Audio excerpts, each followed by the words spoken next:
at a point, right, in my life, in my career, that people look at me as a leader. I used to laugh about that shit. Serious. I was like, me, a leader? Are you kidding me? But yes, and I'd like to share some of the things that I've learned on my journey towards leadership. And I say journey because leader to me is a process and not a position.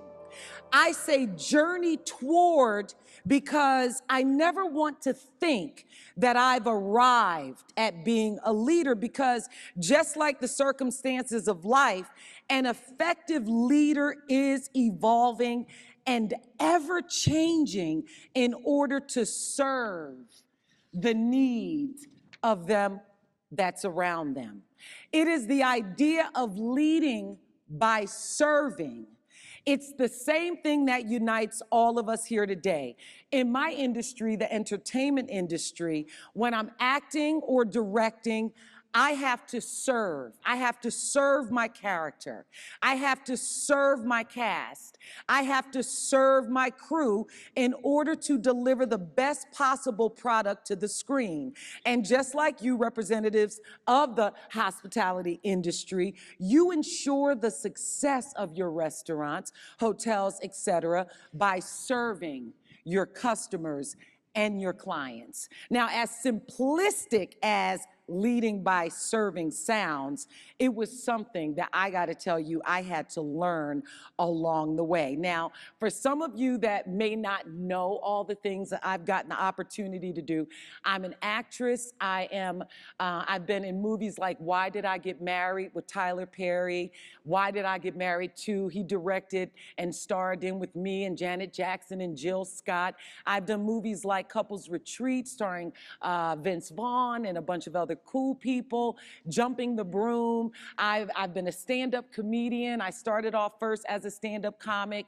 There were two cool guys named Max Muchnick and David Cohan that ended up going on to create a show called Will and Grace. They wrote the very first TV show for me called Boston Common. I'm an acting teacher. I have an acting school. And I'm not saying this because I'm bragging, but kinda, I'm bragging because honestly, God has been really good to me, I must say.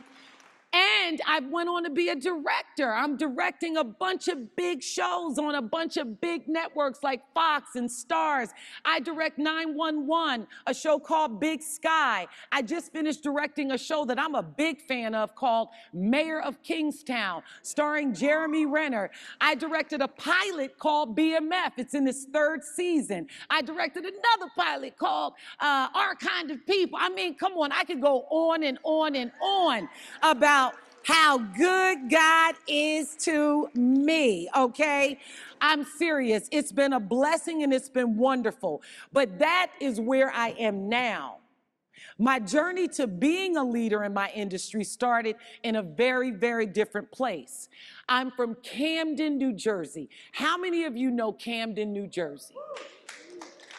Now, there was a time I would tell people I was from Camden, New Jersey, they would snatch their purses and shit, you know, thinking I was about to rob them. I'm serious, because I'm from the hood. I mean, I know y'all got a hood in Chicago, but I'm from the hood. My mother had me at 14 years old. Could you imagine a 14-year-old giving birth to a set of twins? Single mom, no father, hand to God. Met my father for the first time in February of this year. During the time as a young girl, my mother had a really bad drug addiction. She got hooked on drugs by the time I was about 8 years old. Until probably about 16 or 17, we would literally take walks to visit her in the rehab. Our house was literally like a crack house, seriously. As a little girl, I dealt with sexual abuse, domestic violence, drugs. I started drugs at 14 years old.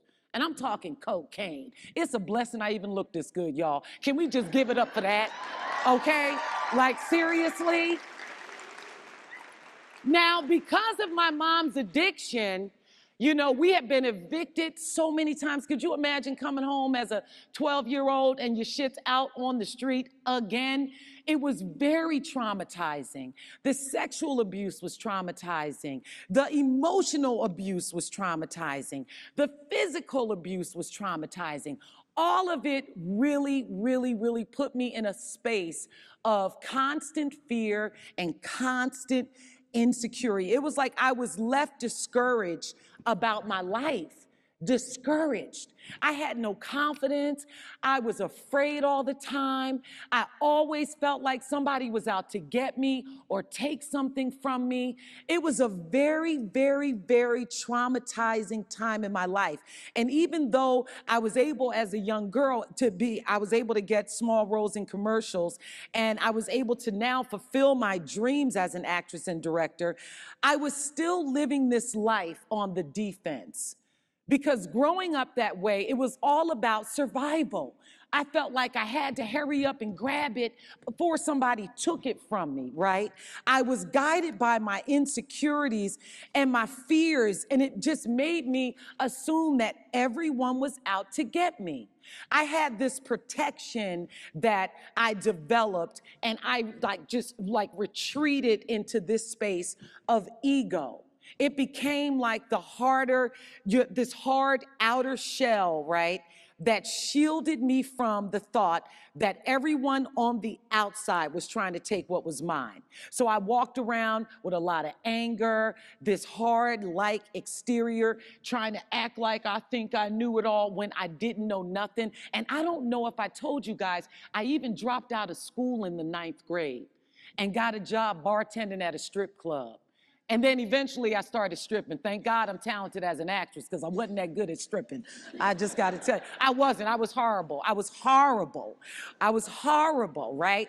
But the combination of my fears and my insecurities and my ego, it made me unable to properly receive any input or advice from people around me, right? In my mind, it was like I thought people were looking to undermine my authority, you know, because I was walking around with this insecurity and fear. And I also felt like a major imposter. I really, really, really did. I remember when I first started directing, and that was not an easy thing for me, because I had done this little summer program, you know, for film school, and then I had taken 30 grand of my money and invested it in a short film. And I had been an actress and I had been in the business, but a lot of directors that I knew, they were much more technically savvy than I was.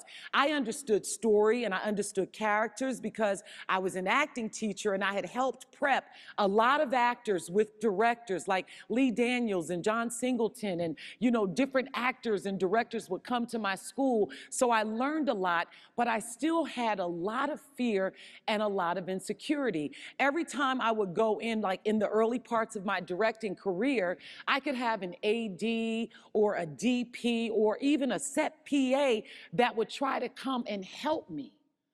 But because of the ego, which was really me trying to cover the fact that I felt like an imposter and felt like that I didn't belong there and that I didn't deserve it, I would push them away all the time. It was like my insecurities and my fears would shut out the very people that was sent there to help me. So I eventually had to learn on my journey towards leadership that my ego, instead of protecting me, it was actually hurting me, and it was putting me and my projects in danger. I remember reading this quote that said, "Being a control freak is a weakness, not a strength. If you can allow others to shine," right? Or if you can't, allow others to shine, then it's like you're full of narcissism and you show a lack of self-confidence. And that was something that I needed to understand.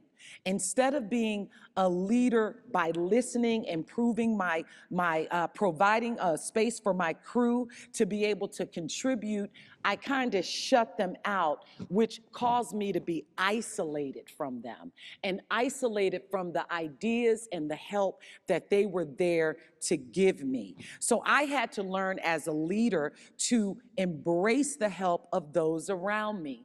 And once I got that, I was doing this show called Black Lightning, and it was a big, like, action kind of DC show, a lot of VFX, and everything in the world of VFX has to be much more specific as far as the shots. So I had to do some drone work, and I hadn't really worked with a lot of drones, especially in the world of like VFX and that kind of action. And the drone operator that I gave an opportunity to had come to me and said, Tosh, I can help you with this if you want. I know the shot that you need to have. And I was so glad that I had got rid of that ego and that fear and that insecurity that made me shut people out. It was exhausting too, I'm not gonna lie. Like, it was exhausting showing up and feeling like I had to act like I had it all together instead of allowing myself to be vulnerable in front of my team and letting them know where I may have needed help, because the crew is part of your team. You're not an island unto yourself in this industry. So I had to embrace them and allow them to help me. So Louis is his name, and he's an amazing drone operator. He saved my black ass that day. Can I just tell y'all, he gave me the shot I needed, and I was so grateful. And to this day, every opportunity I get to do a pilot or something, I call on Louis and his team to come, and they always have my, excuse my mouth, motherfucking back. Love me some Louis, okay? Sorry, y'all, I cuss. Anyway, other important lesson that I've learned on my journey, right, is that leaders, right, have to become great students. Now, just because you're a leader doesn't mean you can't be taught. So right now, right, I got blessed with another job, okay? Right now, I am filming a really big movie starring two incredible actor and comedians named Will Smith and Martin Lawrence. And that movie is called Bad Boys Fault, okay? So I get a call from my agent that they're interested in me to play this role, but I had to audition. Now I'm thinking, I'm Tasha Smith, goddammit, I got like 2 million followers on Instagram. I'm directing all this big shit, and they want me to audition? Shit, okay. When I need to have the tape in, okay? So now I told y'all how I have an acting school, right? So at my acting school, most of my teachers have been my students, and they're incredible. So I call on Eric, who had been working with me for about 7, 8 years. I taught him and then trained him to be a teacher. And now I have this big audition. So I go to Eric and I say, can you help prepare me for this audition? Eric never thought in a million years that the tables would turn, where he was a student, and I saw what a great teacher that he had the ability to be, because he was an incredible student. He listened, he took notes, he was fantastic. So I went to him and I paid him his hourly fee, which is about $175 an hour. He told me, no, I can't take no money from you. I work for you. I said, but I honor your gift as a teacher, and I need it. He taught me, he prepped me. We worked for about 2 hours. He put me on tape. I sent him my audition tape, and about 2, 3 weeks later, I got the motherfucking job. Yo, I don't know which water was what, but I'm just gonna open a new one. Okay, I know COVID ain't around as much as it was, but just in case, I don't know what kind of cooties Chris got. No, let me stop. I'm playing. Give it up for Chris, who was just up here, y'all. So y'all, I got the job. Now, it was a blessing for me to get that job, but guess who else it was a blessing for? Eric. My teacher. It inspired him, encouraged him. The next group of classes he went in to teach, he taught with so much tenacity and even more confidence because his teacher became his student. And not only did I become his student, but he helped me book one of the biggest jobs of my career, okay? Can we give it up for Eric, please? Now, I'm about to close up, but I want to tell you that whether you believe it or not, I believe that we all have what I call an unbreakable spirit. It is the remarkable capacity of the human spirit to rise up from adversity and transform into whatever it is we desire. The reality of the unbreakable spirit is why I feel I'm standing here today, because I had to not allow the fears and the insecurities and my past break me and stop me from being successful. I didn't want to allow it to break me and stop me from embracing all the people that God sent in my life to help me. The unbreakable spirit, it's important that we know, is powerful. I had to embrace my adversity and allow it to become a catalyst for my personal growth. Now I have the opportunity to push past all of my insecurities and discover the depth of my true character as a leader. The unbreakable spirit has the power, remember that, to transform lives. It is the force that propels us forward. It fuels our creativity and allows us to embrace the voice of the team that we have around us. If you feel the fear, if you feel the insecurity, if you feel the lies of those ideas of being an imposter, know that you have an unbreakable spirit and you can surrender and allow the people around you to know that you're afraid, that you're insecure, and that you don't have it all figured out. Not only will your life transform, but the life of that person that you share that with will as well. As our job as leaders and as humans is to tap into and help others tap into the real strength that comes from diversity. For me, it was me getting out of my own way, not allowing, again, the fear and the insecurity and ego sabotage my projects and isolate me from those around me. Our task is to do the introspective work of identifying how we are in our jobs, our roles, positions, and best, lead by serving. There's this other quote I read that the weak are dominated by their ego, but the wise dominate their ego. And this right here is scripture. Whoever would be great among you must be your servant. The greatest gift that we have is to serve and to embrace the team that God sent us to help us. I want to thank you again, Kevin, for always leading with tenacity, resilience, and an unbreakable spirit. God bless you. Thank you. Be strong.